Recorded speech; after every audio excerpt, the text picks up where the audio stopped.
ഒരു വൈകുന്നേരം ഒരു 5 മണിയാകുമ്പോൾ ഇങ്ങോട്ട് വാ. ഒരു 10-100 പേര് ഇവിടെ നിന്ന് പാലത്തേലും ഇവിടെയൊക്കെ നിരന്ന് ചൂടായിരുന്നു. അപ്പൊ ഇന്ന് മീനൊന്നും കിട്ടിയില്ലേ? ഇന്ന് മീൻ അതിനകത്തുണ്ട്. എവിടെ? ഡേഞ്ചർ മീനാണ് ഇവനെ. എൻ്റെ പല്ലൊക്കെ ഭയങ്കര ഷാർപ്പാണ്. ഓക്കെ, ചെമ്പല്ലി. ചെമ്പല്ലി ഇതാണ് ചെമ്പല്ലി. ലൈവാ. ഓക്കെ, ഇട്ടേക്കട്ടെ. ചേട്ടന് ഈ വള്ളമായിട്ട് നടക്കുമ്പോ എന്താ ഗുണം? വള്ളമായിട്ട് നടന്നുള്ള ഗുണമെന്ന് വെച്ചാൽ വലിയ മീൻ പിടിച്ചെന്നാൽ പൊട്ടിച്ചു പോകാതെ കൊണ്ട് കിട്ടും. കരക്കെന്ന് പിടിച്ചാൽ പൊട്ടിപ്പോവും. ചൂണ്ട പൊട്ടിപ്പോവും.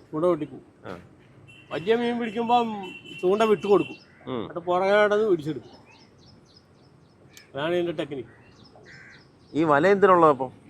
ഈ വല കൊണ്ട് ഈ ചെമ്മീൻ പിടിക്കും. ഈ ചെമ്മീൻ പിടിച്ചിട്ട് ഈ ചെമ്മീൻ കുത്തിയാണ് ചൂണ്ട കയറുന്നത്. ജീവനാടെയാണ് ഇവനെ ഇട്ട് കൊടുക്കുന്നത്. ഇത് തീറ്റയാണ്. ഇതാണ് ഇവിടുത്തെ തീറ്റ. അപ്പോൾ ഇതിട്ട് കൊടുക്കുമ്പം ജീവനാടയാകുമ്പോൾ അതൊക്കെ നടന്ന് ചെല്ലുമ്പോഴാണ് മീൻ അടിക്കണത്. ഈ ചത്ത കാരണമാണ് മാറ്റിയിട്ടിരിക്കുന്നത്. ചത്തതിനെ ഇട്ടാൽ കിട്ടില്ല. ചത്തനായിട്ട് അങ്ങനെ കിട്ടുകയില്ല. പിന്നെ ജീവൻ ഉള്ളതിനാണ് കൂടുതലും നമ്മൾ യൂസ് ചെയ്യുന്നത്. ജീവനുള്ളതിൻ്റെ ഒരു ഫോട്ടോ എടുക്കും. ഇതാണ് തീറ്റ.